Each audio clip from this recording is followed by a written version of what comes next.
And the 7th century was the actual, you know, announcement of the Prophet in 610, and then Rasulullah sallam, blessed soul departed from this world in 632.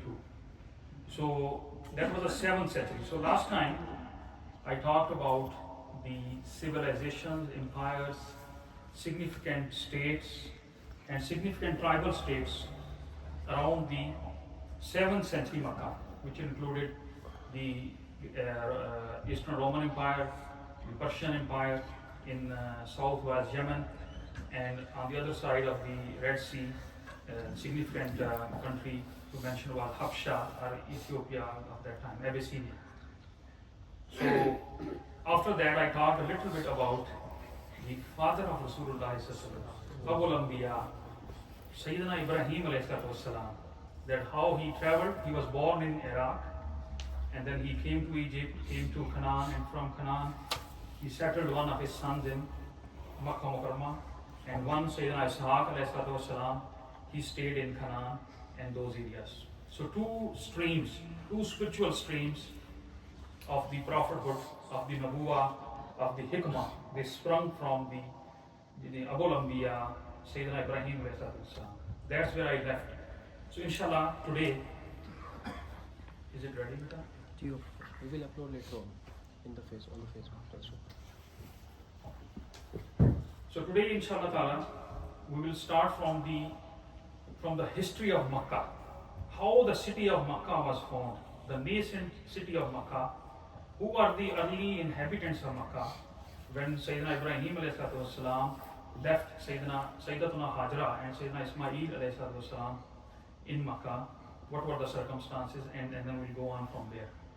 And also I will talk about a little bit of the generations of the prophets from Sayyidina Ishaq alayhi salam, just to cover that portion of the history, because the purpose here is to understand Quran in the prism of the life of Rasulullah. So just to start with,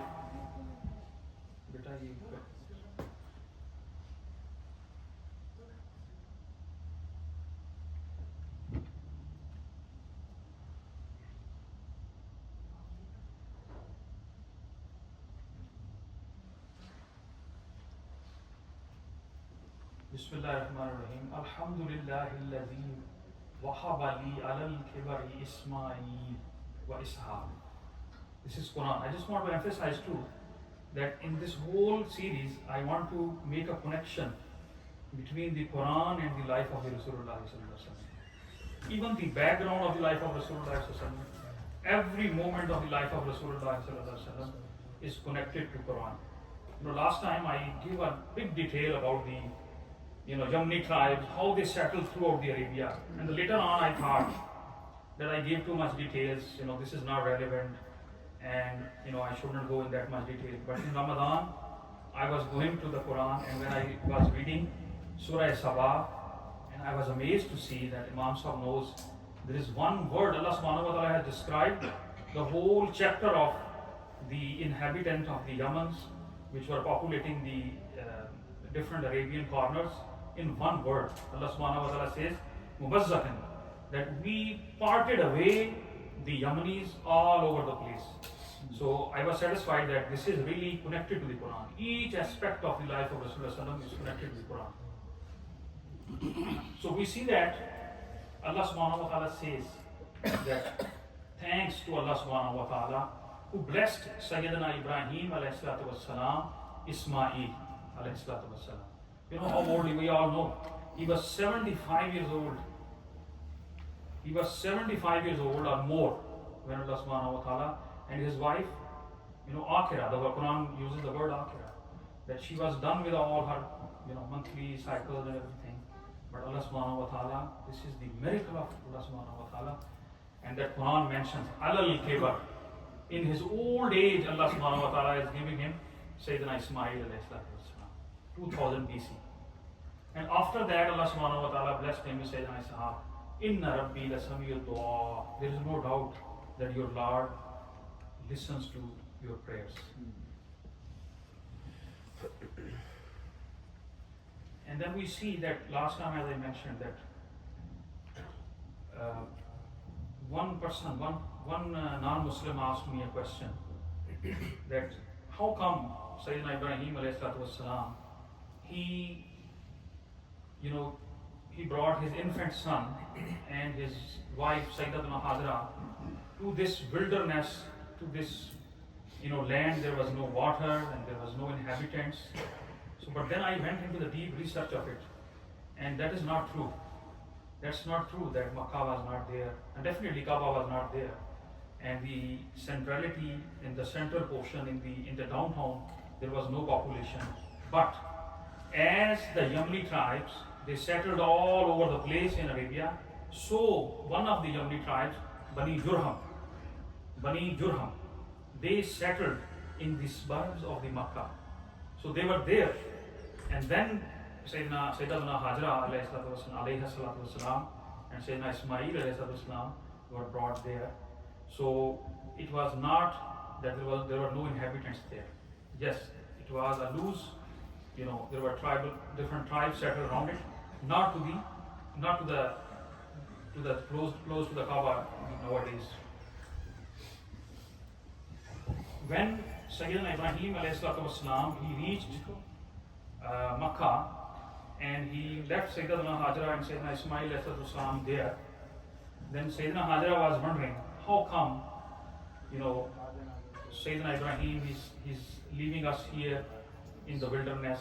We have nobody to take care of us. We don't know how to survive. What is our, you know, sources of sustenance and all that. So these are her griefs. It's bothering her. She's becoming anxious. And Sayyidina Ibrahim alayhi salatu wasalam is, you know, getting ready to go back to Jerusalem.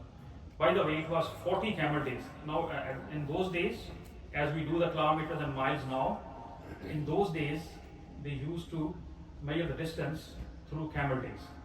So it used to take 40 camel days from Jerusalem, from Canaan, to reach Makkah. So that's how many days it took. And Sayyidina Ibrahim ﷺ reached. Sayyidina Hajra, she's wondering why, how come? So then she thought in her heart that it must be the command of Allah subhanahu wa ta'ala that he is doing it. He is the Nabi of Allah, he is the Rasul of Allah. There is no way that Allah subhanahu wa ta'ala has not inspired him, has not sent him some message that he is leaving us here unattended and, you know, just to be reliant on Allah subhanahu wa ta'ala, no worldly sources. So then Sayyidatuna Hajra asked him, is it the command of Allah subhanahu wa ta'ala? And he just says, yes, that's it. This is the belief of the Mu'mina. This is the belief of Sayyidatuna Hajra. Then she did not ask a single question. How will we survive? How will we live? Who will protect us? How will we get water? How will we get our living? Not a single question. And then Sayyidina Ibrahim ﷺ leaves. But he makes a dua here. This is in Quran, Surah Mubarakah Ibrahim. Rabbana inni askantu min zurriyati. Oh my Lord, I am settling.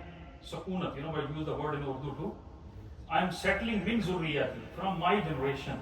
Biwadin ghayri zi zarin. In the valley where there is no cultivation. There are no crops. There are no vegetables. There is no crops. In the Baitik al-Muharram, near your home, your holy house. Rabbana liyuqimu salata faj'al afidatan minan nasi tahwi alayhim. This is the dua of Sayyidina Ibrahim alayhi salatu wassalam, that, O Lord, O Allah subhanahu wa ta'ala, produce the love in the hearts of the people. Put love in the hearts of the people so that they get attracted towards this, you know, Kaaba, towards Makkah, and look how that dua is accepted. How the dua of Sayyidina Ibrahim ﷺ is accepted. You cannot imagine any other city, you know, so many visitors as Makkah. No way. And then he prayed, Warzuqhum minas samarati, and give them the rizq, give them the sustenance from the fruits, with fruits. You know, how come there is no biwadin ghayri zi zarin, uncultivable? There is no cultivation in the land. And then he's asking, in contrast, he's asking, give them the samarat. But look, in Makkah is full of samarat. This is a testimony to the dua of Sayyidina Ibrahim ﷺ. لَعَلَّهُمْ يَشْكُرُونَ, so that they become thankful.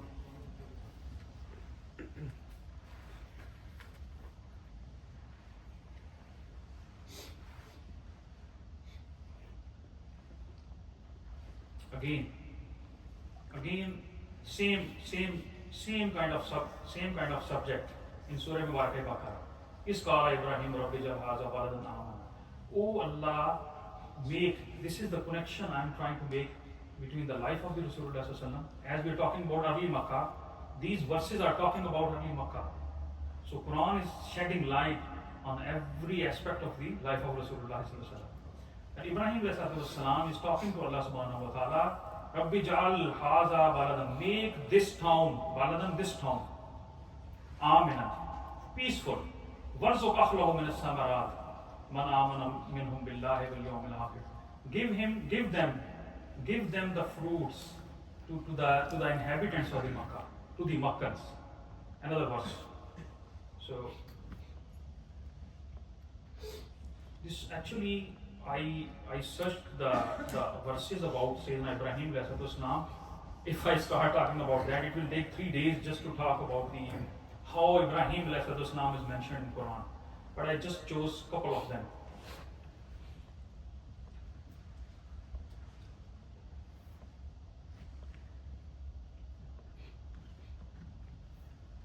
Make this bigger first. A little bit more. So as I said, that I will talk a little bit about the two streams, because we see in Quran Majid all the time you hear about all the prophets, right? Sayyidina Yusuf, Sayyidina Musa, Sayyidina Ibrahim, Sayyidina Ismail, Sayyidina Ishaq, Sayyidina Yaqub, Sayyidina Ayub, right? So just to get the understanding that in which years, which centuries, in which era they were there, it's so easy to correlate and understand the Quran.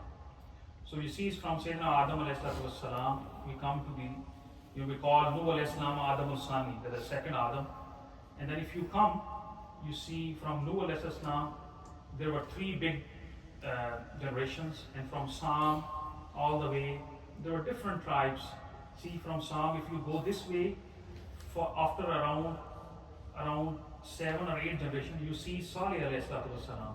We all know Salih alayhi salam in Quran. So he was before Sayyidina Ibrahim alayhi salam. See, Idris before Sayyidina, actually Sayyidina Nuh and Sayyidina Idris alayhi salam, they are almost contemporary. So we always see the names of these prophets in the Quran, and it took me many years to put these prophets in chronological order. But this is the book Martin Link's, Abu Bakr Sirajuddin rahmatullahi alayhi. He was a Jew, converted to Islam. He's written a best book on the Seerah of the Rasulullah in English. So he has really done the greatest work, in pedigree. So you see, Sayyidina Nuh Idris, contemporary, and from Sayyidina Nuh alayhi salam, after around 1, 2, 3, 4, 5, 6, 7 generations, you see Sayyidina Salih alayhi salam. And then if you keep going, this is after 1, 2, 3, 4, 5, 6. After 6 generations, you see Sayyidina Hud alayhi salam. And Hud alayhi salam, he came to today's Hadramaut al Yemen. That was before Sayyidina Ibrahim alayhi salam. They are the Arabul Ba'ida, the distant Arabs I talked last time. Sayyidina Hud's and Sayyidina Salih's nations, they are Arabul Ba'ida, which were distinct. They didn't exist, the narration never existed. And then you see from Sayyidina Hud, Sayyidina Lut alayhi salam came, and Sayyidina Lut alayhi salam and Sayyidina Ibrahim alayhi salam, they are in the same age, they are contemporary, they are related to, they are uncle and nephew. And they migrated together. As I mentioned, that Sayyidina Ibrahim alayhi salam, he left Iraq, he was born in the city of Ur, near the river Farad, the Euphrates. And he came to Egypt and then Canaan and then Makkah and then went back to Jerusalem. And he made 2 big centers, Kaaba and Baitul Maqdis. So Sayyidina Lut, he migrated with him and settled in Canaan. As we are mentioning about Sayyidina Ibrahim alayhi salam, we see we are coming from Sayyidina Nuh and after 1, 2, 3, 4, 5, all these generations, they continue, and from here you see that after Nahur, this is Tariq. Tariq is the father of Sayyidina Ibrahim alayhi salam. We see in Quran, it is mentioned as Azar. So there is so much discussion about it, that he was the, lafz is used for uncle as well.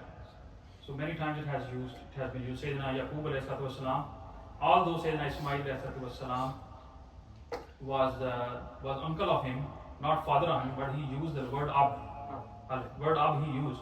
So this is common in Arab to call your uncle as ab, as father. So that's how that word has been used, Azar. But his real father's name, according to the research of the many Mufassirun, people can differ, it's not a big deal. His name was Tariq. And then Sayyidina Ibrahim alayhi salam.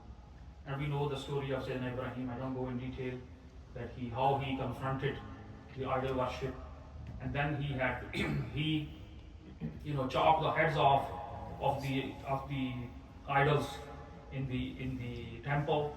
Then he was put in the punishment in the fire, and the fire became cool, and then he had to leave. That's how he had to leave.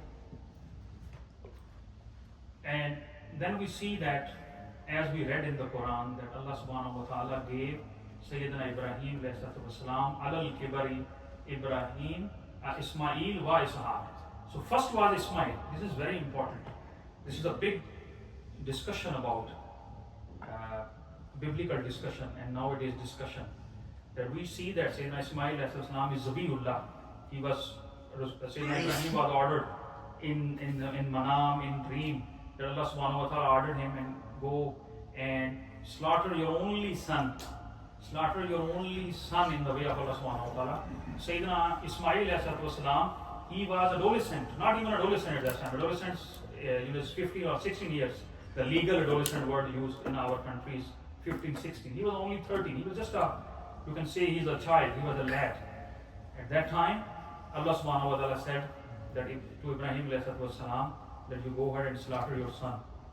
And look how he, I remember the phrase from Allama Muhammad Iqbal, ये फैज़ान नज़र था या कि मकतब की करामत सखाए किसने इस्माइल को आदा पे fuzz.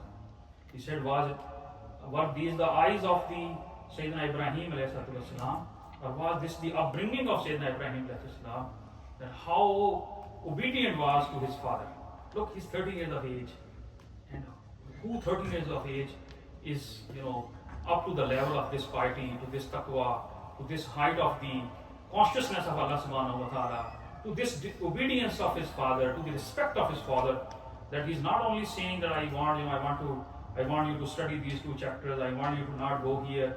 No, he's saying, I'm going to lie you down and I'm going to slaughter you. Allah said that. He said, Fafar ma tomar. Fafar. He said, this means in Arabic, people who know Arabic, they understand that the word fa means go ahead, do not hesitate, do not take a moment, go ahead, do whatever has been commanded to you to do. So that's how Ismail salam, this is how the upbringing of the children was done by the messengers of Allah subhanahu wa ta'ala. So this gives us a lesson that the way we upbring our children, as we give them all the worldly lessons, how to make money, how to take good marks, how to excel in this world, how to behave with the people, what are the good cars, what are the good houses, what are the good investments, that we do all the time throughout our life. That way we have to invest in the spiritual development and in the development of their piety, in the development of their consciousness. This is not a one-day game. This is not a switch you put in and you get out and the taqwa is there in your body. Actually, this takes longer, slower. This is like a tiring process which you inculcate in your children. So this is the one lesson from Sayyidina Ibrahim salam. And then you see that after 13 years, Allah subhanahu wa ta'ala gave another son. Sayyidina Ibrahim was 100 years old at that time, almost 100 years old. And Sayyidina Ishaq salam was born. This will be on the second page. We'll continue with Sayyidina Ismail salam. You see that then after Sayyidina Ibrahim's, this is other sons after Sayyidina Ismail will go this way, but these were Sayyidina Shuaib alayhi salatu wasalam. I just want to mention here. We see in the story of the Moses from Egypt, he went to Madian, right? And Sayyidina Shuaib alayhi salatu wasalam, he was serving him for 10 years, and then he came back to Egypt. He got married to one of the daughters of Sayyidina Shuaib alayhi salatu wasalam. So this is where Sayyidina Shuaib alayhi salatu wasalam comes in. 1, 2, 3, 4, 5. Almost 7 generations from Sayyidina Ibrahim's another son. So Sayyidina Ismail, this is wrong, this is Qaidar. Qaidar, not Haidar. Sayyidina Ismail's son Qaidar. And then continues, these are Sayyidina Ismail's sons, continues all the way. This is famous over here. Adnanian Arabs, many of them, they settled in different portions of the Arabian Peninsula, in Jordan, in Egypt, in Syria, in many other areas. But in the central Hijaz, which is Makkah, and in Najd, the progeny, the generation of Sayyidina Ismail والسلام, who settled, they are called Adnanians, after their father's name Adnan, from this generation. From Adnan to Mahar to Nizar, Mudhar, we know this. In our traditions, our Muhaddisun, our commentators on the Seerat, they say do not describe the generations of Sayyidina Ibrahim alayhi salatu wasalam or Sayyidina Ismail alayhi salatu wasalam after Adnan, because we are very sure until Adnan. So people even remember these. We have read this all the time in our Seerah books. From Adnan to Mahar, Nizar, Mudhar, Ilyas, Mudrika, Huzaima, Kenana to Nadar to Malik, Fihr. This is Quraysh. This is the word Quraysh comes here. This father of the Rasulullah sallallahu alaihi wasallam, Fihr, his title was Quraysh, because Quraysh means the one who, the people who are dispersed, he brings them back. He brings them back to their origins. That is what the Taqarrush or Quraysh means. So I will tell later that the different generations, different dynasties, they came in the kingship of Makkah, and they dispersed the generations of Sayyidina Ismail alayhi salam in the outskirts for many years, for many generations. And it was Fihr, his title was Quraysh, who put them all together again. And then the Quraysh started, gaining the power again in Makkah. Ghalib, Lui, Ka'b, Murrah, Kilab, to Qusay, is very, famous also, to Abd Munaf, to Hasim, to Abdul Muttalib, and we see Sayyidina Abdul Muttalib is the grandfather of Rasulullah, Jaddatul Nabi sallallahu alaihi wasallam, Sayyidina Abdul Muttalib. So I'll talk a little bit more about him. You see his sons, Sayyidina Abdul Muttalib, the grandfather of Rasulullah sallallahu alaihi wasallam, his son Abbas radiallahu ta'ala anhu, Ammatun Nabi sallallahu alaihi wasallam, he's uncle of the Prophet. He survived, he accepted Islam, he stood by the side of the Rasulullah sallallahu alaihi wasallam. His son Abdullah ibn Abbas radiallahu ta'ala anhu, he is the Tarjumanul Quran. He is the best commentator of the Quran in the Ummah. He is cousin of Rasulullah sallallahu alaihi wasallam. Then is Hamza. We all know Hamza. He's another uncle of Rasulullah sallallahu alaihi wasallam. He is Asadullah, Asad Rasul. He is lion of Allah and his Rasul sallallahu alaihi wasallam. He accepted Islam in 6th year of Makkah life. For 6 years he didn't accept Islam, and he migrated with Rasulullah sallallahu alaihi wasallam to Medina Munawwara, and then he got martyred in the Battle of Uhud. And we all go today in Uhud and we say salam to him, and we say salam to his services. How he was martyred is that the wife of Abu Sufyan, Hinda, she had a slave, and I read about it in many of the Seerah books, but one of the Seerah book has described in so much detail that's very, heartfelt.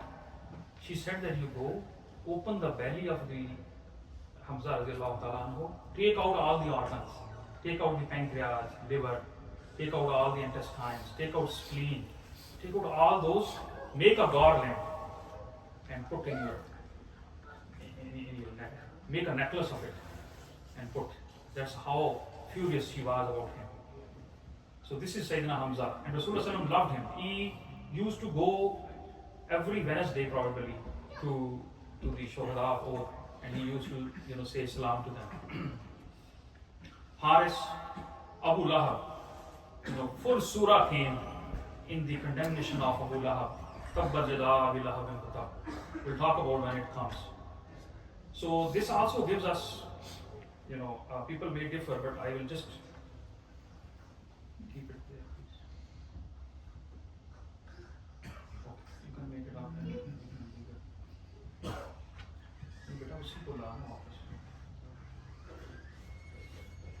See, they are the same blood, same genes, right? Same clan. But Abu Lahab, he is the chief of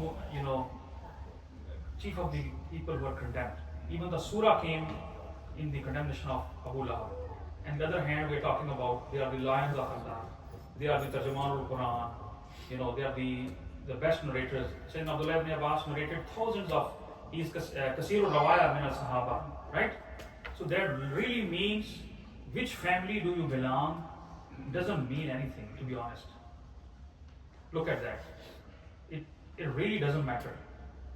If you do not develop your, if you do not develop your faculties, if you do not develop your insight, if you do not develop the amana Allah subhanahu wa ta'ala has given you, you did nothing. You are nothing.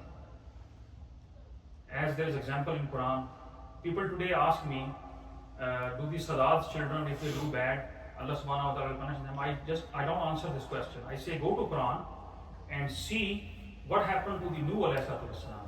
No, Nuh is the father of all the Sadat, right? We came from the top. What did Allah say? Allah said, do not talk about him. Why? And Allah subhanahu wa ta'ala gives a reasoning for him not to be called from the all of Rasulullah sallallahu alaihi wasallam. Why? Innahu amalun ghayru salih. Because his amal are not salih. His amal are not good. His actions are not good.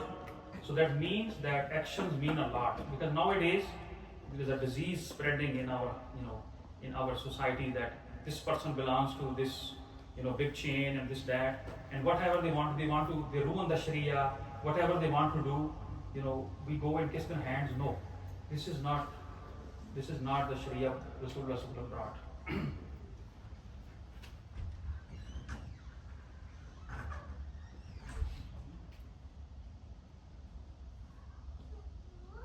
So this was the chain of Sayyidina Ismail alayhi salam. The second page.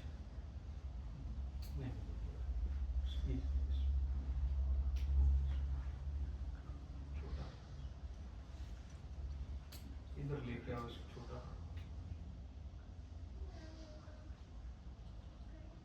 Okay.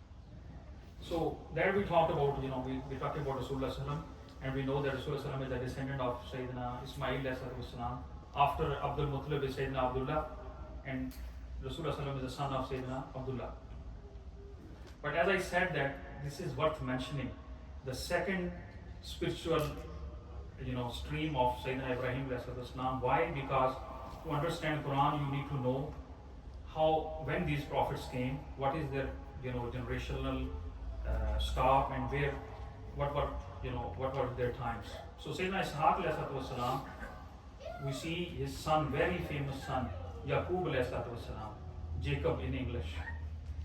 And he had another son. This is wrong. His name was not Isu. His name was not Isa. His name was Isu. Ain, Ya, Swad, and Waw. Isu.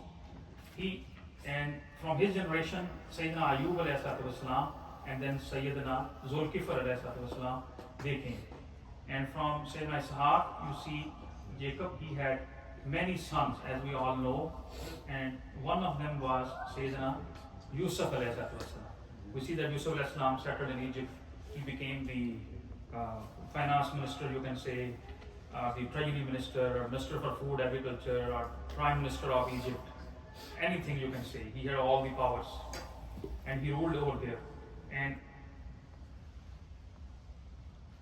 from the different sons of Sayyidina Yaqub alayhi salatu wasalam, you see this is one is Yusuf alayhi salatu wasalam, the other one is Wadud, and then you see Rasul. From that, Sayyidina Musa alayhi salatu wasalam, Moses, he came. So if you see, he is 1, 2, 3, 4 generations from Sayyidina Yaqub alayhi salatu wasalam is Sayyidina Musa. And Sayyidina Musa's brother is Harun. And another son, from another son of Sayyidina Yaqub alayhi salatu wasalam, you see that Sayyidina Yunus alayhi salatu wasalam, there's a full surah on Yunus alayhi salatu wasalam, Surah Yunus. And he was also in Iraq, in Nineveh and Babel.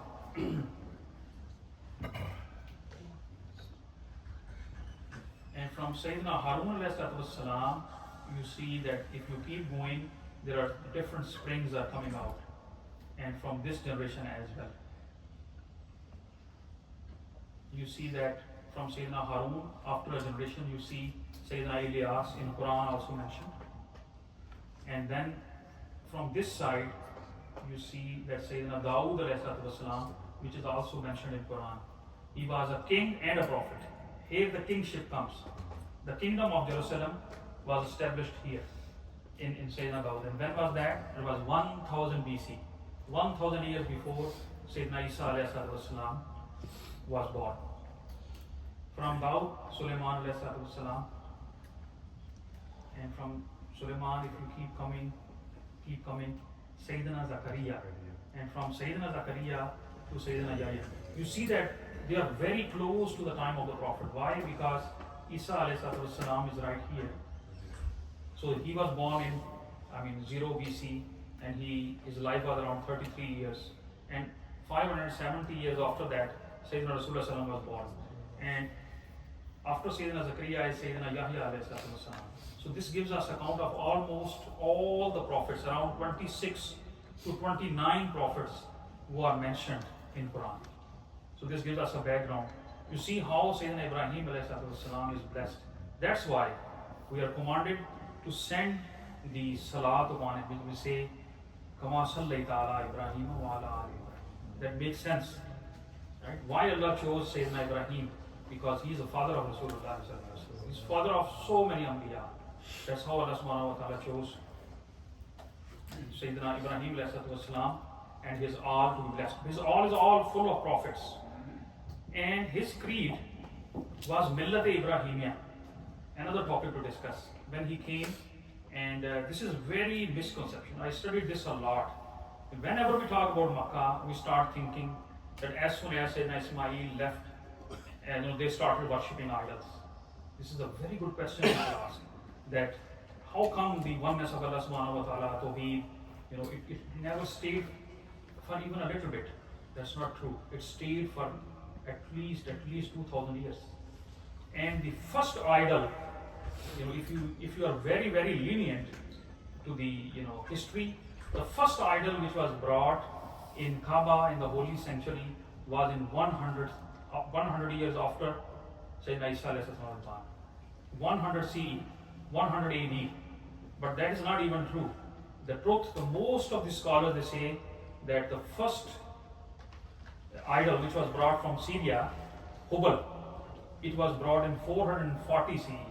Only 200 years, 150, 200 years before Sayyidina Rasulullah's birth. I researched it more, why it happened. And this is a very interesting fact that as Sayyidina Ibrahim he built Kaaba with Sayyidina Ismail, which is in the Quran, is Yarfa Ibrahim al-Qawaid al-Bayt wa Ismail, right?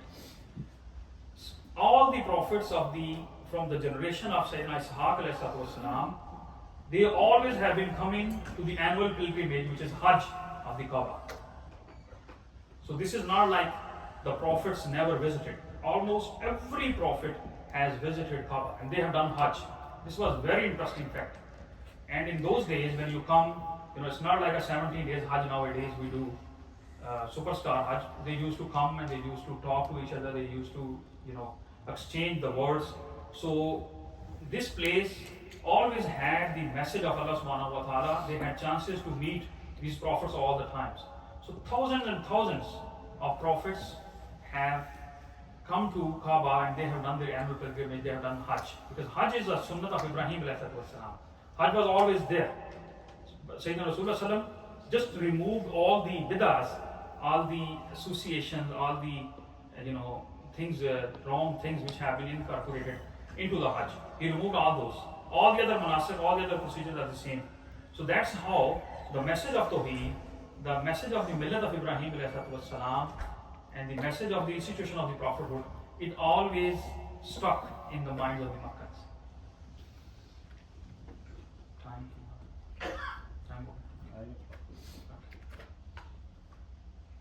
Better last slide.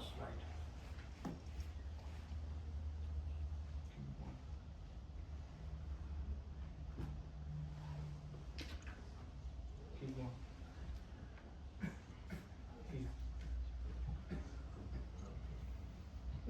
नीचे करो.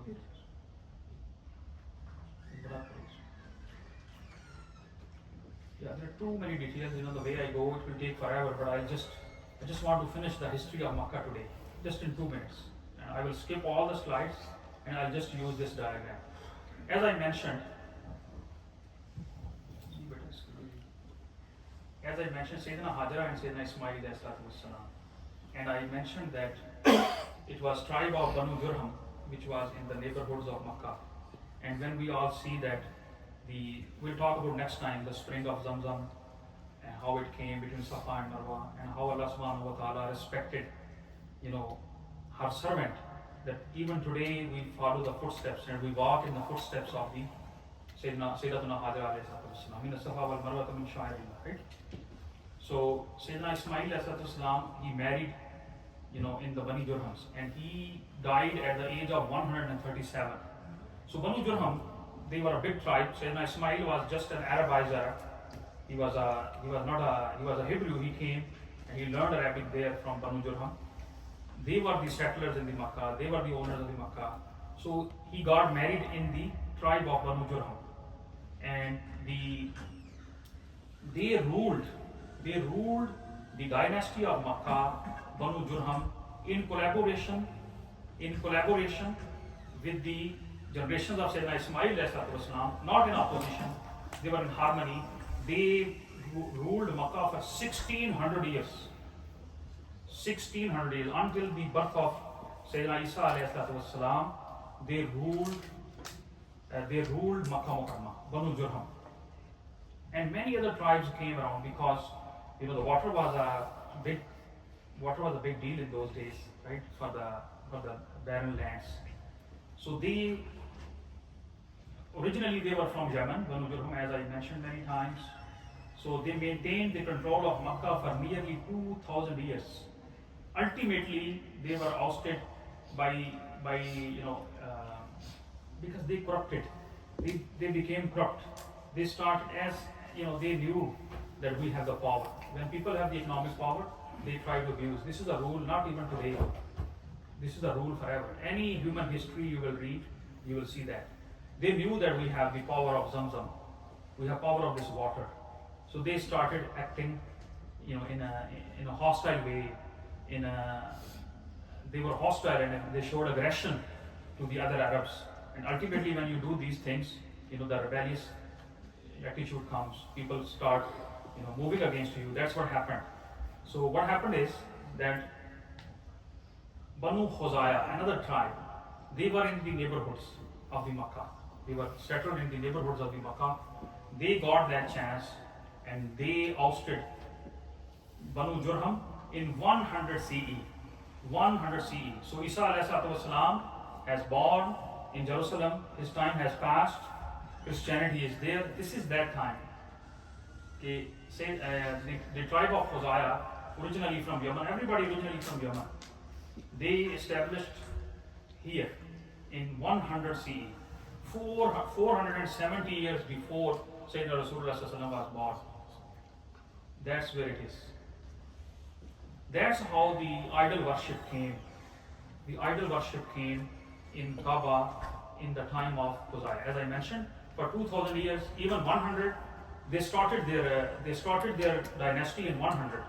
But I have read, in many books, many scholars claim that it was 100 years after the Banu Jurham was gone, the Khuzaya took the dynasty, that one of their chiefs, Amr bin Luhay, Lanatullahi alayhim, he brought Hubal, the idol from Syria, and he put first idol in the Kaaba. But according to the other researches, which I think they're more, I will go more towards them, because it takes time, it takes centuries, because the people of Makkah, the Makkans, they had talked to the prophets, they were on the millat of Ibrahim ﷺ, they knew all this message. It really must have taken a long time to shake them off from this belief. So it must be around 400, 440 when he brought. So Hubal was the first one, he was put in the holy Kaaba. And that is when the prophets and the people from the Jerusalem, they stopped coming to Kaaba. Because the Kaaba, which was a holy sanctuary and was a symbol of the monotheism, it started turning into pantheon. It started turning into full of idols. And by that time, as we all know, that the Roman Empire had accepted Christianity as their state religion in 325. So by 400, 440, there were idols of Sayyidina Isa, Sayyidina Maryam, and those kind of Christian idols too. And I have read in the Mustashriqeen book that even those idols, they were very political. The Khuzaya, they were very political people. They kept everybody happy. They kept all the idols of Sayyidina Isa, Sayyidina Maryam, Hubal, everybody's tribe. They said, bring them, put one in your tribe and one here. That's how 360 idols they were collected in the Kaaba, around the Kaaba. So when this happened, and Kaaba became, instead of the symbol of monotheism, it became full of idols, that's when the prophets, they stopped coming here. The monotheist people, they stopped coming to Kaaba. Until then, as I mentioned before, until then people were coming and they were doing their annual pilgrimage. And then from the Khuzaya in 440, Quraysh, they took the generations of Sayyidina Ismail ﷺ, Banu Ismail ﷺ, they took the dynasty of the Kaaba. They took the kingdomship, the dynasty of Makkah, they came in their hands in 440.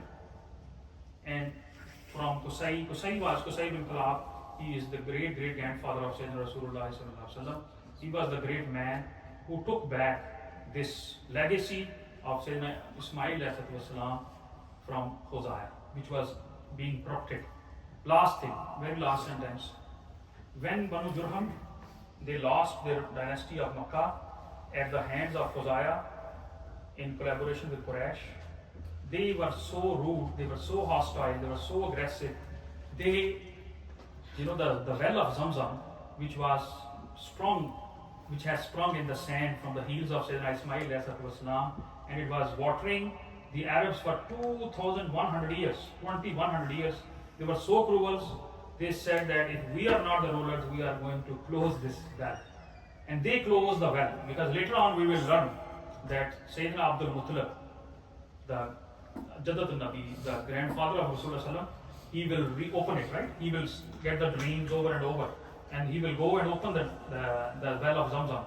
But these are the people, around 600 years ago, Banu Jurham, when they saw that we are going, they raised the holy Kaaba, they raised they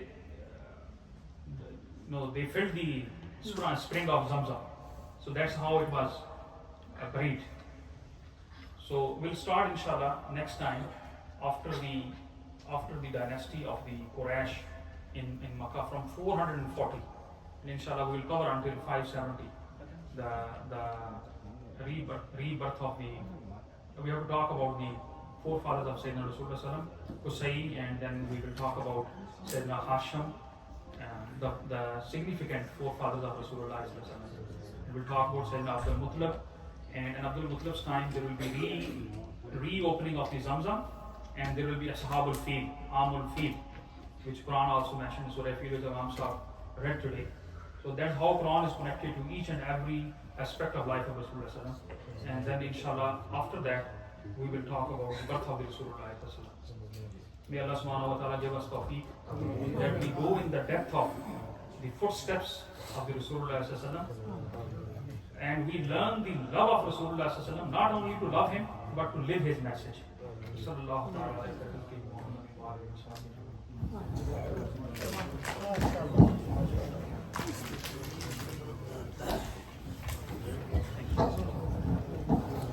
Inshallah, we'll have a break.